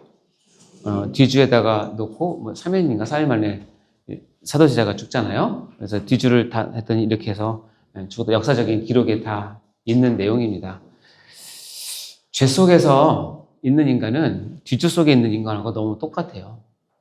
이 사도세자가 여기 들어가서 처음에는 소리 지르고 울부짖고 나가게 해달라고 하고 너무 더우니까 자기 소변을 받아서 자기가 먹어요. 물이 필요하니까. 그렇게 몇 번 하다가 음식도 없고 빛도 없으니까 어떻게 해요? 그러다 죽잖아요. 우리 인생이 죄가 해결되지 않으면 이 죄 속에서 있는 인간은 마치 뒤주 속에 있는 사도세자와 똑같이 여기서 자기 소대변 먹고 자기 소리 지르다가 체념했다가 화냈다가 분노했다가 마지막엔 빛도 못 보고 죽는 게 인생이에요. 그게 죄 속에서 있는 인생이에요. 이걸 어떻게 실감나게 설명해야 여러분이 나의 죄가 얼마나 무서운지를 알게 될까요? 그래도 뒤집다 보니까 이런 것도 있더라고요. 이 뒤주 공부방을 파는 거 아십니까 옛날에? 너도 공부 안 하면 뒤주 가르칠 줄 옛날에 팔았나 봐요. 공부방 이렇게 해서 밖에서 문을 잠글 수 있대요. 뒤주 공부방. 여러분이 예수를 모르면 사단이 여러분한테 너 돈 못 벌면 죽을 줄 알아? 뒤주에 갇힐 줄 알아? 너 명예 없으면 뒤주에 갇힐 줄 알아? 우리 뒤주에 가다 놓고 계속 조련합니다. 얻어낼 때까지. 이게 우리 인생이었어요. 희망도 없고 아무런 소망도 없고 의미도 없고 가치도 없는 인생. 뭐요? 죄 속에서의 인간이에요. 뒤주 속에서 미국 대통령이 되면 뭐예요? 여러분 뒤주 속에서 이 나라 대통령이 되면 뭐예요? 뒤주 속에 있는데 이것을 벗겨내는 게 지금 우리의 과제인데 우리 힘으로 할 수 없어요. 누가 하셔야 돼요? 하나님께서 예수 그리스도를 통해서 하셔야 돼요. 아까도 했지만 아담 다시에서 아담 투 다시로 가는 거는 오직 예수 그리스도가 내 삶에 들어오셔서 나의 죄를 껍데기를 벗겨낼 때 가능한 거예요. 얼른 뒤주에서 나오시기 바랍니다. 아멘? 따라서 죄에 대한 인식은 너무너무너무 중요해요. 여러분이 왜 하나님께 감사하지 않을까? 여러분이 나를 표면서 왜 구원에 대해서 감격이 없을까? 내가 지금 하고 있는 것에 대해서 왜 감사하지 않을까? 이유는 한 가지 뭐냐면 내가 누구인지를 몰라서 그래요. 내 죄가 무엇인지 몰라서 이 죄를 모르기 때문에 이 죄의 반대급부인 구원과 하나님의 은혜와 이 놀라운 것들을 제대로 느낄 수가 없는 거예요. 제가 아이스크림을 참 좋아하는데 제가 평생에 먹었던 아이스크림 중에서 가장 맛있게 먹었던 아이스크림은 더위사냥이에요. 언제 먹었냐면 제가 공보이 때 송리산을 올라갈 때 송리산에 올라가면 꼭대기 근처에 조그만 그 편의점이 있어요. 그 당시 더위사냥이 제가 알기로는 200원, 300원이었는데 거기 가면 1,500원이에요. 왜냐면 지기로 다 지고 올라가야 되니까. 너무 더운데 땀이 났는데 거금을 들여서 더위사냥 사서 먹었는데 진짜 자빠진 줄 알았어요. 이게 이렇게 맛있었구나. 왜 그러냐면 그런 상황에서 먹은 아이스크림이 내 몸에 정말 필요했었나 봐요. 이 죄에 대한 인식은 뭐냐면 내가 누리고 있는 구원이 얼마나 놀랍고 귀한지를 반대로 깨닫게 해줘요. 그 다음에 여러분 죄에 대한 인식은 반드시 있어야 됩니다. 여러분의 구원에 감사하려면 하나님께 감사하기 위해서는 내가 어떤 죄인이었는지 내가 지금 어떤 죄를 또 지을 수 있는 사람인지를 아셔야 된다는 거예요. 예수님께서 하신 말씀입니다. 너무나 당연한 말씀입니다. 의사는 왜 있냐면 병든 자가 있기 때문에 의사가 필요해요. 아멘? 그렇죠? 그러면 예수님은 왜 오셨느냐? 한마디로 하면 죄인을 부르러 온 거예요. 여러분이 예수님과 친해지려면 어떻게 되냐면 여러분이 죄인이죠. 그러니까 더욱 죄인이어야 돼요. 그리고 더욱 죄인인 척해야 돼요. 다시 얘기하면 이렇게 말하면 저랑 친해지시려면 계속 몸이 안 좋으셔서 저희 병원에 오시면 저랑 친해져요. 주사도 주고 수액도 주고 내시도 하고. 저랑 친해지고 싶으신 분은 병자인 척하고 오셔도 돼요. 다 접수해 주니까. 똑같이 예수님과 친해지고 싶으세요? 절대 하지 말아야 될 게 있는데 예수님 옆에서 의인인 척하면 안 돼요. 예수님은 절대로 의인인 척하는 사람을 절대로 받아주지 않습니다.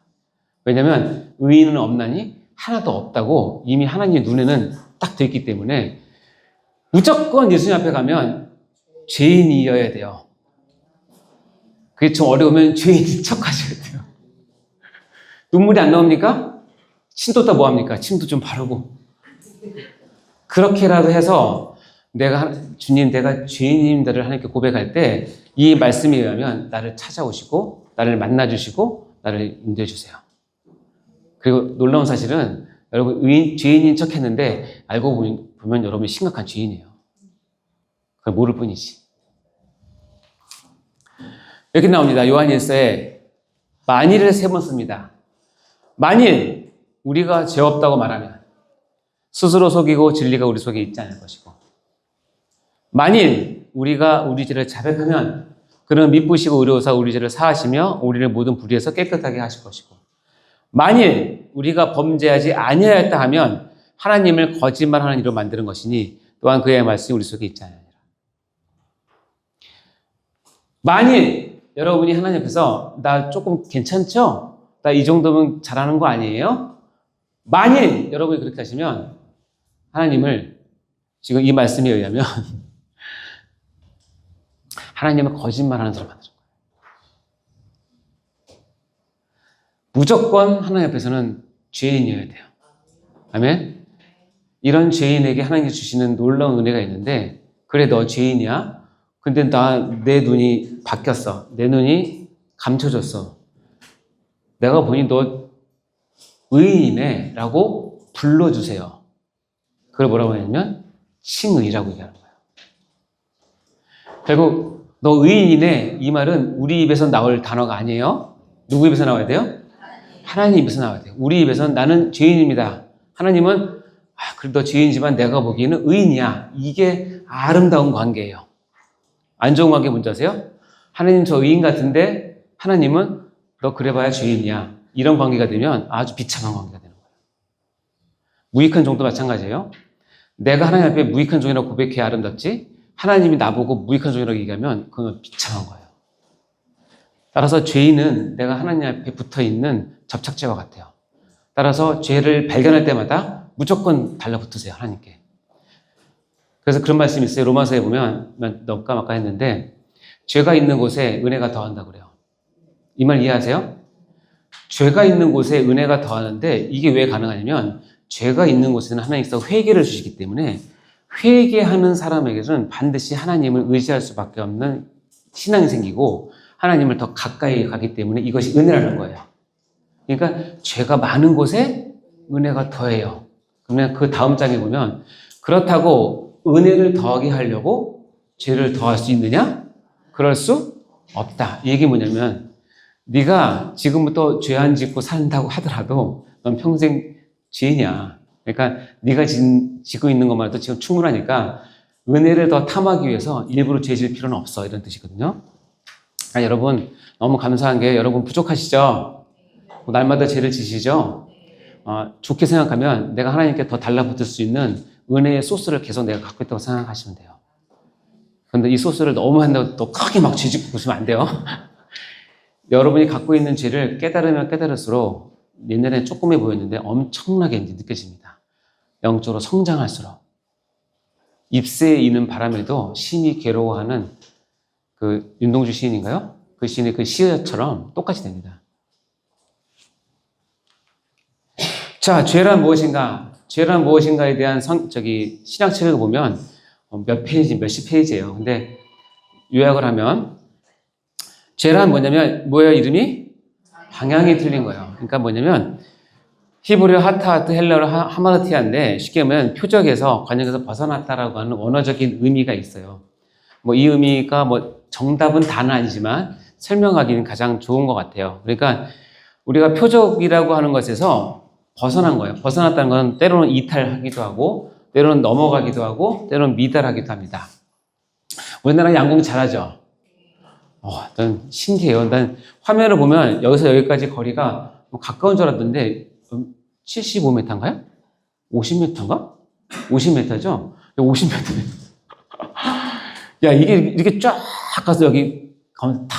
와, 대단합니다. 하여튼 우리나라 사람들 대단해요. 그래서 양궁 선수가 쫙 당겨서 이렇게 되는데 쫙 당겨서 탁 쐈어요. 쫙 가서 10점에 딱 붙였어요. 와, 그런데 자기 관역이 아니라 옆에 관역이에요. 그럼 몇 점? 빵점. 그걸 이탈이라고 얘기해요. 이탈. 분명히 잘 쐈는데. 그래서 화가 나서 잔뜩 힘줘서 팍 쐈는데 넘어가 버렸어요. 이걸 과도. 몇 점? 자, 네.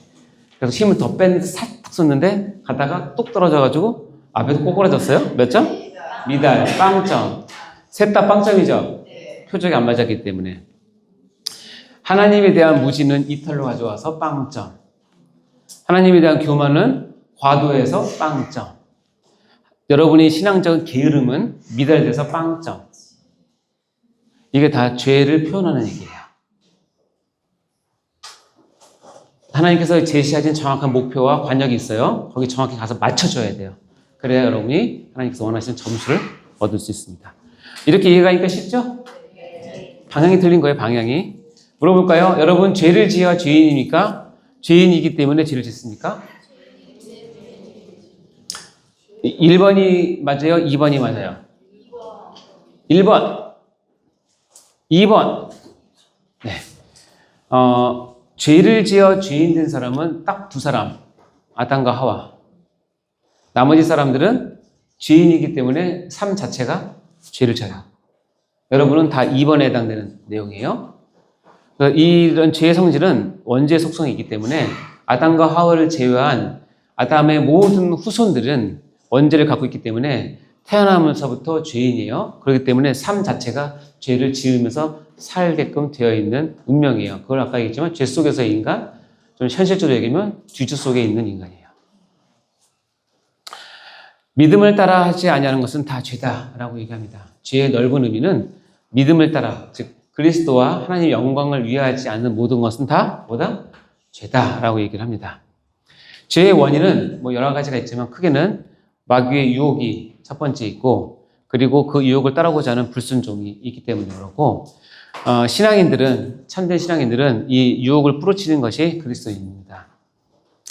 마귀의 유혹에 홀라당 잘 넘어가시는 분들이 있어요. 방법이 없어요. 왜냐하면 마귀는 우리에게 휴전하지도 않고 우리를 그냥 두지 않기 때문에 늘 유혹합니다. 그러니까 마귀의 유혹을 여러분 믿음을 가지고 뿌리치는 것이 그리스도인의 첫 번째 자세이고, 죄를 멀리하는 이유 중에 하나, 원인이 거기 때문에 그래요. 그리고 아까 말씀하신 말씀에 대한 불순종으로 죄가 들어오게 되죠. 자, 죄가 들어오면 어떤 결과가 일어나는지 아세요? 크게 두 가지입니다. 죄가 딱 유입하면 죄책이 생겨요. 죄에 대한 책임을 지게 돼요. 그리고 이 죄가 들어오면 오염을 시켜요. 나를 오염시킬 뿐 아니라 나를 통해서 다른 사람도 오염시키는 죄의 결과가 있어요. 죄책이라고 하는 것은 뭐냐면, 결론적으로 얘기하면 죄를 지면 그 죄에 대해서 하나님께서는 진노를 하세요. 그리고 이 진노에 걸맞는 형벌을 주시고, 그 형벌을 이길 자는 아무도 없기 때문에 죽게 돼요. 다시 얘기하면 우리의 죄는 죄에 대한 책임을 지불하게 되는데, 결국 무엇을 지불하냐면 내 생명을 지불해야 내 죄에 대한 것이 해결이 돼요. 자, 그럼 여러분이 천국 이제 하나님 문 앞에 섰어요. 백보자 앞에 섰는데 여러분이 죄가 쫙 있어요. 근데 여러분이 그 예수 이름을 해결하지 안 하고 왔어요. 자, 여러분의 그 죄를 하나님께서는 공의롭기 때문에 해결을 하셔야 돼요. 어떻게 하시냐면 여러분의 생명으로 이것을 대신 치러야 돼요. 아, 그래요. 제가 대신 치르겠습니다 하고 여러분의 생명을 여러분의 죄값으로 맞바꿔서 했어요. 근데 애석한 거 뭐냐면 여러분의 생명은 몇 개예요? 하나예요. 생명이 두 개나 세 개가 되면 한 생명은 죄값 치르고 한 생명은 천국 가서 살면 되는데 하나예요. 죄값을 치러 내 생명을 주면 나는 없기 때문에 그걸 따라가야 되고, 그 죄값을 치르는 장소인 지옥에 가서 평생 영영을 사는 거예요. 그게 죄책이에요. 하나님은 죄책을 절대로 무시하시거나 스킵하거나 생략하거나 봐주지 않습니다. 이것은 공의의 하나님이시기 때문에 그래요. 반드시 하나님은 죄에 대한 진노를 하세요. 이 진노는 그냥 화났다 이 정도 아닙니다.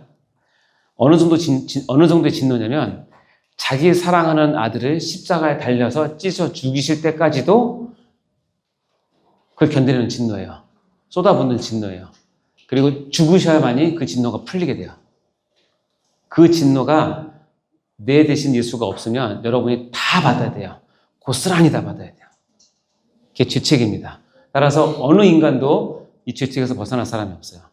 전도하다 보면 어떤 사람이 그러죠. 하나님 뭔데 까짓거 심판하시라고 그래. 내가 견지 그거 못하겠어? 라고 말하는 아주 무식한 사람이 있어요. 하나님 진노가 뭔지 몰라서 그런 거예요. 하나님 진노는 그렇게 정말 크십니다. 읽어볼까요? 시작.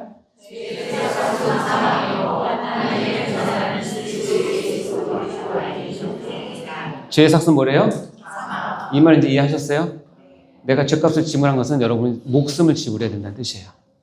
여기 보면 한 사람으로 얼마 죄가 세상에 들어오고, 이 한 사람은 누구냐면 첫 번째 아담을 얘기하는 거예요. 죄로 말미암아 뭐가 들어왔어요? 사망이 들어왔어요. 이와 같이 모든 사람이 죄를 지었으므로 사망이 모든 사람이 이르렀다라고 해서 죄를 지은 모든 사람이 결국은 사망이다라고 성경은 이야기하고 있습니다. 두 번째 죄의 결과는 뭐예요? 오염이에요. 전적 타락, 전적 부패, 전적 무능. 이 전적이라는 것이 영어로 하면 토탈리에요. 토탈. 완전히 타락하고 완전히 부패하고 완전히 무능해져서 하나님의 형상을 부여받았지만 그 하나님의 형상의 기능을 완전히 상실한 상태를 죄의 오염의 상태예요.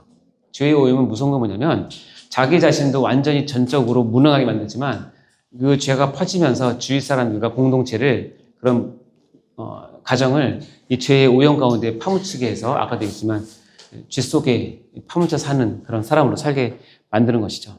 그게 죄의 결과입니다. 육신의 생각은 하나님과 뭐가 된다고요? 원수가 되고, 따라서 육신에 있는 자, 즉 죄를 해결하지 않는 사람들은 하나님을 기쁘시게 할 수 없다. 여러분 아셔야 됩니다. 육신의 생각과 육신에 있는 자들은 하나님을 절대로 기쁘시게 할 수 없어요. 육에 속한 사람은 하나님의 성령의 일들을 받지 않으니 이는 그것들이 그들에게는 어리석게 보이며 또 그는 그것들을 알 수도 없나니 이런 영적으로 분별되기 때문이다. 즉 육에 속한 사람이란 것은 죄를 먹고 마시는 사람이에요. 이것이 해결되지 않는 사람은 영적인 분별을 할 수가 없어요. 그런 능력이 되지 않아요. 아시겠죠? 우리 가운데 그런 사람 없어야 되겠지만 교회 생활에 익숙해서 교회가 돌아가는 행정과 교회에서 하고 있는 모든 것들이 인간적으로 익숙한 사람들이 있어요.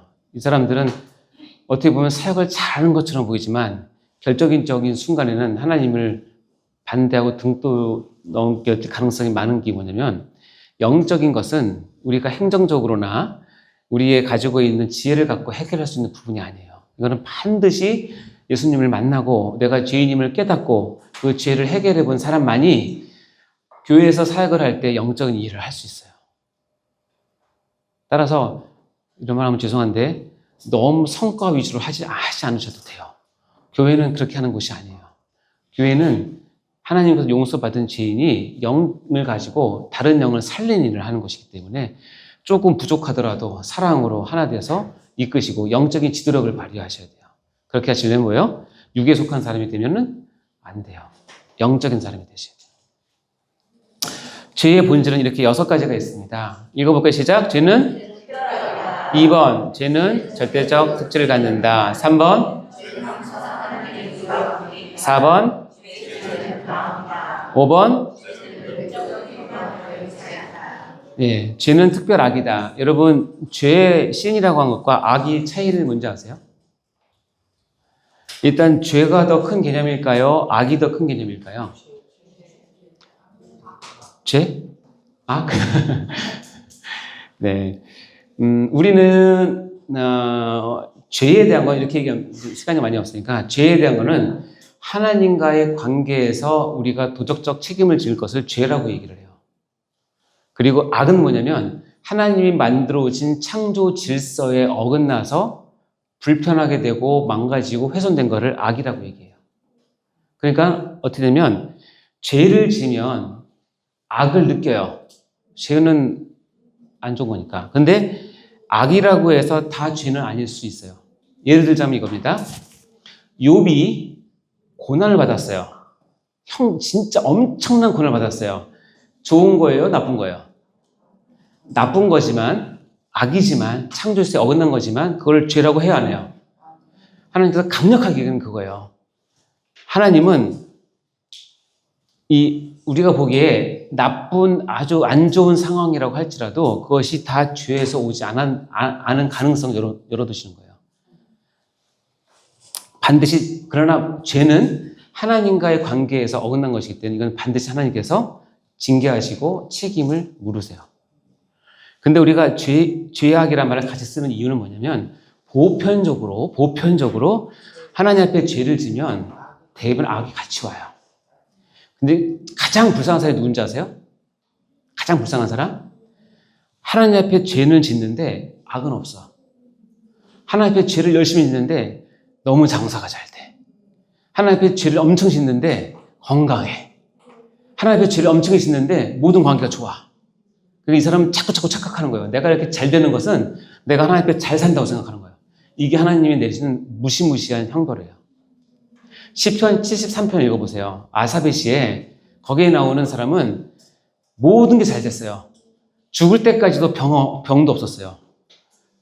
살아생전에 자기가 원하지 않는 소득도 넘쳐나서 어쩔 줄 몰랐어요. 악이 하나도 없어요. 근데 죄인이에요. 그걸 언제 알냐면 이 아삽이 언제 알냐면 하나님의 심판 앞에 하나님의 보좌, 하나님의 그 성막, 하나님의 성막에 들어가서야 그것 사실 깨달은 거예요. 아, 저 사람은 지금 열심히 죄를 짓고 있지만 내 눈에 보기에는 악이 하나도 없지만 이것은 하나님 보시기에 얼마나 큰 심판인지 그때 깨달은 거예요. 그리고 나서 아삽이 그 사람을 시기 질투하지 않아요. 오히려 불쌍하게 봐요. 좀 주의할 것은 뭐냐면 이거 큰일 났네. 여러분 모든 악을 죄로 여기시면 안 돼요. 함부로 이번에 뭐 교통사고 당해서 너 뭐 회개할 거 있나 보다 이렇게 하시면 안 돼요. 하나님의 섭리 가운데 때로는 악을 사용하세요. 여러분이 어떤 분은 그런 게 있어요. 내가 정말 만약에 교통사고를 안 당했으면, 사기를 안 당했으면, 그 어려움을 당하지 않았으면 하나님 안 믿었을 텐데, 이걸 당하고 나서 보니까 내가 낮아져서 하나님 더 찾아왔다. 이것은 복이에요. 동의 안 하시지? 이해되세요? 로마서에는 모든 사람이 뭘 범했다고 그랬어요? 죄를 범한 건 하나님과의 관계예요. 하나님의 영광에 이르지? 죄를 범했는데 하나님의 영광에 이르는 방법은 없어요. 반면에 요셉의 고백이에요. 당신들은 나를 헤아려 했어요. 이게 선이에요? 악이에요? 나쁜 거죠. 악이죠. 나쁜 건데 하나님은 그것을 뭘로 바꿨어요? 선으로 바꿔서 하나님의 뜻을 이루셨죠. 하나님은 이렇게도 일을 하세요. 따라서 내가 이유 없이 악을 당한다고 해서 좌절하거나 실패하거나 하나님 나를 버렸다거나 하나님 뭐 뒷짐 주고 계신다거나 하나님 주무시는 거 아니야 이렇게 생각하실 필요 없어요. 하나님은 악을 때가 되면 선으로 바꾸셔서 하나님의 뜻을 이루세요. 하나님 영광을 위해서 사용하세요. 이게 죄와 악을 구분하는 거예요. 아시겠죠? 죄는 절대적 특징이 갖는다. 다시 얘기지만 순종 아니면 불순종이에요. 99% 순종은 순종이 아니라고 했죠. 회색지대는 없어요. 좁은 길 아니면 넓은 길이에요. 중간길은 없어요. 근데 여러분 중간길 가시려고 하시면 안 돼요. 천국 아니면 지옥이에요. 중간에 연옥이나 림보 이런 거 없어요. 천주교에서 얘기하는 회색지대는 없어요. 죄는 절대적 특징을 가지기 때문에 아까 얘기했지만 천국 아니면 지옥, 좁은 길 아니면 넓은 길, 순종이 불순종이에요. 여기 보면 마태복음에 보면 하나님 앞에서 누구든지 사랑 앞에서 나를 뭐하면?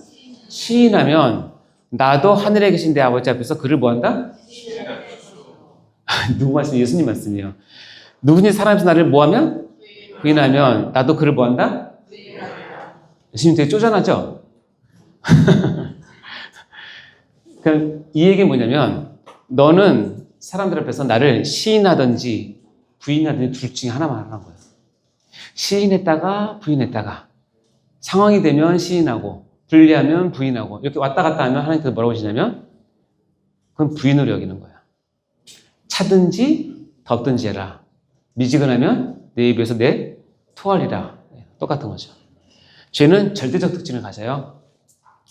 나와 함께 하지 아니하는 자는 반대하는 자고 나와 함께 모으지 않는 해치는 자라고 분명히 얘기하고 계시죠.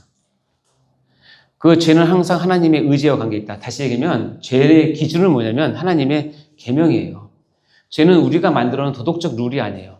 물론 도덕적 룰은 하나님의 일반 원칙을 우리가 당연히 지켜야 되지만 아주 때로는 하나님께서 도덕적 룰을 초과해서 이런 말 하면 죄송하지만 때로는 어느 사회에서는 그 사회에서 만들어놓은 룰을 어겨가면서 하나님을 섬기게 만들 수도 있어요. 그러면 그 사회에서 이 사람은 굉장히 어려움을 당하겠죠. 왜냐하면 법을 어긴 거니까. 여러분 중국이나 북한에서 태어났는데 조선인민주의공화국의 헌법상 예수를 믿지 않는다고 돼 있으니까 나는 법을 지키기 위해서 예수를 안 믿는다? 그런 바보가 있어요. 그것을 안 지켜서 내가 예수 믿다가 잡히면 뭐가 된다고요? 우리 목사님이 그렇게 원하시는? 순교를 할 수 있는 건데. 죄는 세상 법이 아니라 하나님 법에 부족한 거야. 죄를 짓는 자마다 불법을 행하니 죄는 뭐다? 이 불법은 누구의 불법이냐면 하나님의 법에서 못 미친다는 뜻이죠. 불법이라는 뜻입니다. 죄의 자리는 어디다? 우리가 첫 번째 시간에 얘기했지만 우리 종교의 자리가 신앙의 자리가 마음에 있듯이 죄의 자리는 뭐다? 마음이에요. 그래서 언어 생활과 밀접한 관련을 맺게 되는데요. 에레미야에 보면 만물보다 거짓되고 심히 부패한 것은 뭐다? 마음이다. 누가 능히 이를 알려마는 나 여호와는 심장을 살피고 폐부를 시험하고 각각 그의 행위와 그의 행실대로 보응하세요. 하나님은 마음을 보세요. 여러분의 마음을 보십니다. 예수님께서 이렇게 얘기하십니다. 입으로 들어가는 모든 것은 배로 들어가서 뒤로 내버려진지는 알지 못하느냐. 이건 다 아시는 내용이죠? 설명 안 해도 되겠죠? 네. 입에서 나오는 것은 어디서 나온다? 마음에서 나온다. 자, 마음에서 나오는 것들을 쭉 정리했는데 악한 생각, 살인, 간음, 음란, 도둑질과 거짓 증언과 비방이니 이런 것들이 사람을 더럽게 한다. 즉 뭐예요? 마음에서 나오는 것이 죄의 뭐예요? 본질이고 죄의 자리라는 거예요. 선한 사람은 마음에 쌓은 선에서 선을 내고 악한 자는 그 쌓은 악에서 악을 내나니 이는 읽어볼까 시작. 이는 마음에 가득한 것을 입으로 말합니다. 따라서 신앙생활은 언어 생활과 밀접한 관계가 있기 때문에 여러분의 마음에 가득한 것을 입으로 낼 수밖에 없거든요. 여러분 언어 생활을 각별히 조심하셔야 돼요. 함부로 말하시거나 하면 안 돼요. 하나님은 그래서 죄는 외부적 행위로만 규정되어 있잖아요. 하나님은 언제나 중심과 동기를 확인하시기 때문에 그래서 하나님은 뭐 하신다? 다 하신다. 하나님은 다 하신다. 이 말에 여러분 뜨끔하십니까? 기분이 좋으십니까? 뜨끔하시죠? 여러분이 죄 가운데 많이 사서 그래요. 근데 의의를 위해서 고난받고 있는 사람들은 하나님은 다 하신다 그러면 이 말에 눈물을 흘려요. 제 말 이해하세요? 네. 여러분이 하나님은 다 하신다 할 때 뜨끔하지 마시고 눈물이 주르르 흘리고 그렇지. 내 모든 상황 하나님께 다 아시지. 그렇게 되시기 바랍니다. 우리가 전에 뵀던 살인이라는 것에 대해서 노하는 자마다 라가라는 자마다 미련한 놈이 하는 자마다 하나님은 살인한 걸로 여기신다고 얘기했죠. 언어 생활 주의하셔야 됩니다. 혹시 밖에 청년들 와 있나 좀 봐줄래요? 사단이 우리를 죄에 대해서 잘 못 가르칠 때, 우리 죄에 대한 것을 희석할 때 쓰는 방법인데 여러분은 이렇게 죄를 생각하시면 안 돼요. 첫 번째는 뭐냐면 내 죄를 왔어요? 두 명 왔어요. 죄에 대한 잘못된 처리는 뭐냐면 범죄로 처형해요. 범죄로.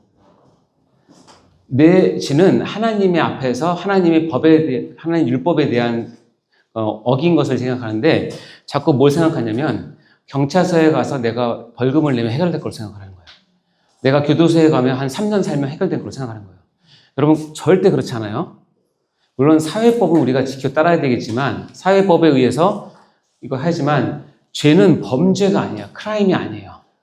신이에요. 신. 그러니까 이걸로 내가 대신 하나님께 범죄해놓고 내가 감옥에 1년 있으면 해결된다? 이런 생각하시면 안 돼요. 하나님께 범죄해놓고 내가 돈으로 때우면 된다. 벌금 내면 된다. 이렇게 생각하시면 절대 안 돼요. 사단은 계속 이걸 얘기해요. 절대 그러시면 안 됩니다. 다음에 범죄를 치료할 질병으로 생각하는 거예요. 사람이 연약하니까 우리 육체가 약하듯이 사람이 연약하니까 그 병거 같은 거야. 그러니까 치료받으면 돼. 이거는 절대 속으시면 안 돼요. 죄는 치료받는 게 아니라 회개하고 용서를 받아야 될 거예요. 아멘? 그러니까 이런 식으로 여러분의 연약한 마음을 타서 사람이 다 그렇지. 사람 누구나 다 감기 걸리고 암 걸리는 거 똑같이 다 죄인이야. 그러니까 치료하면 돼. 이렇게 생각하시면 절대 안 돼요. 한마디로 또 세 번째 뭐냐면 제도와 환경 탓을 하는 거예요. 네가 그렇게 죄 지은 것은 이 사회가 그래. 법이 잘못됐어. 그리고 이 사람들이 지금 살고 있는 것이 악해서 네가 어쩔 수 없이 그런 거야 라고 하면서 제도와 환경에다가 내 죄를 묻어요. 슬쩍. 그 문제는 뭐냐면 이 내 죄에 대해서 책임질 사람이 없어요. 그렇기 때문에 이런 식으로 죄에 대한 잘못된 처리는 요즘에 사단이 우리가 죄를 잘못 처리하도록 꾸며놓은 어떻게 보면 중간길 같은 경우예요. 이렇게 하시면 절대 안 됩니다. 죄는 100% 하나님과의 관계에서 오는 것이며 하나님의 율법이 잘못됐기 때문에 죄의 해결 방법은 유일하게 하나님 앞에 회개하고 예수 그리스도의 보혈의 공로를 힘입어서 용서함 받는 것 외에는 없어요. 아멘? 여러분이 통장에 돈이 많다고 돈으로 때릴 생각하지 마세요. 다행히 통장에 돈이 없어서 다행이죠. 너무 감사하죠. 죄를 짓고 다반연선에 오시면 안 돼요. 제가 해결할 방법이 없어요. 아셨죠?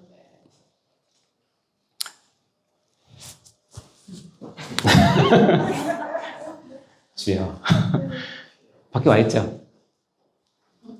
네.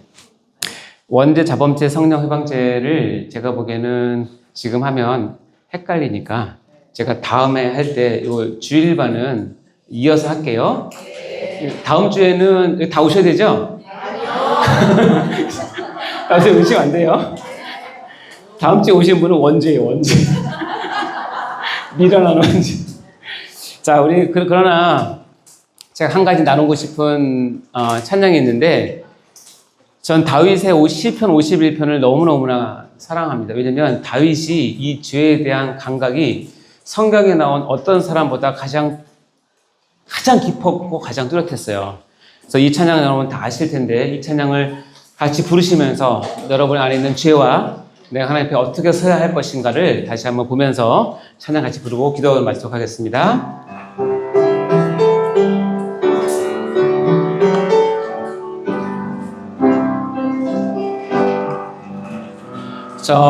정결한 마음 주시옵소서. 오 주님, 정직한 영을 새롭게 하소서.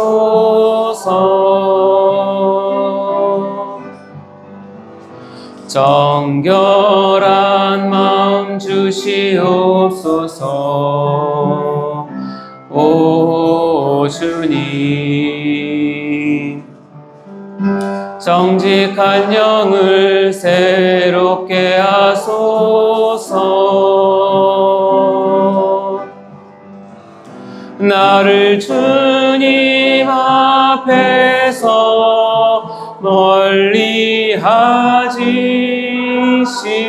하시고 주의 성령을 거두지 마옵소서.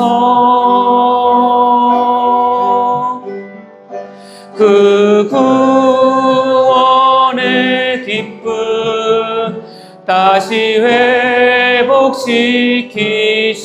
회복시키시며 변치 않는 마음 내 안에 주소서. 나를 주님 앞에서 멀리 하시고 주의 성령을 거두지 마옵소서. 그 구원의 기쁨 다시 회복시키시며 변치 않는 마음 내 안에 주소서. 여러분, 이 강의의 목적은 내가 주님 앞에서 죄인이구나를 더 깊이 깨닫고 주님 앞으로 한 발 더 나가는 데 목적이 있습니다. 여러분, 하나님의 말씀인 이 행위 언약, 이 성경 말씀에 불순종할 때는 우리가 죄 짓는 것임을 반드시 아셔야 합니다. 계명에 대한 순종을 통해서 나의 믿음을 확증하는 은혜를 여러분 날마다 입으시기를 간절히 간구합니다. 이 시간 하나님 앞에 주님, 저는 죄인입니다. 이 죄인을 용서하여 주시고 은혜를 베풀어 주셔서 하나님과의 관계에서 널려있는 이 죄를 주의 은혜 가운데 해결함 받고 더욱 하나님을 붙잡아 나아갈 수 있는 믿음을 달라고 나의 죄를 고백하며 하나님께 나가는 그런 귀한 기도를 올리도록 하겠습니다. 주여, 주여, 주여. 하나님 아버지 감사합니다. 이 시간 가운데 이 가운데 행위 언약과 죄에 대한 부분을 깊이 있게 나누게 하심을 진심으로 감사합니다. 내 안에 있는 죄를 다시 한번 돌아볼 수 있는 은혜를 허락하여 주시고 이 죄로 말미암아 하나님께 더 가까이 나아갈 수 있는 저희가 될 수 있도록 도와주시고 이 죄의 회개함으로 하나님을 더욱 사랑하는 저희가 될 수 있도록 축복하여 주시고 인도하여 주시옵소서. 우리가 죄인입니다. 하나님, 죄인임을 다시 한번 고백하고 저희에게 나가오니 주여 은혜를 베풀어 주시고 안아주시고 우리를 끌어안아 주시고 우리를 용서하여 주시옵소서. 우리가 하나님의 말씀을 더욱더 사랑하며 더욱 존중히 여기며 더 무겁게 여기는 저희가 될 수 있도록 인도해 주시고 하나님의 말씀에 순종하며 따르는 저희가 될 수 있도록 축복하여 주시옵소서. 아버지 간절히 바랐고 선합니다. 하나님 아버지 감사합니다. 이 시간 우리 자신의 모습들을 다시 한번 돌아보며 우리 안에 있는 이 죄가 얼마나 무섭고 큰지를 아버지 깨닫게 하시면 진심으로 감사드립니다. 아버지, 이 죄를 가지고 하나님 앞에 나아갈 때에 하나님께서 우리를 긍휼히 여기시고 불쌍히 여기셔서 아버지, 이 죄를 통하여서 하나님께 더 가까이 나가시는 길을 열어주시면 진심으로 감사합니다. 오직 예수 그리스도의 보혈을 붙잡게 도와주시고 하나님의 은혜를 더욱더 사모하시는 저희가 될 수 있도록 도와주시옵소서. 이제는 우리에게 주어진 성경 말씀 행위 언약을 우리가 하나하나 정말 지켜나가며 순종하며 하나님께 축복과 영생을 받는 귀한 순자들 다 될 수 있도록 인도하여 주시옵소서. 그 일을 하며 우리가 너무나 부족합니다. 성령님 우리를 도우셔서 더욱더 하나님의 마음을 시원케 해드리고 순종하는 저희가 될 수 있도록 축복하여 주옵소서. 모든 영광 주께 올려드립니다. 감사드리며 예수님 이름으로 기도합나이다. 아멘. 수고 많으셨습니다.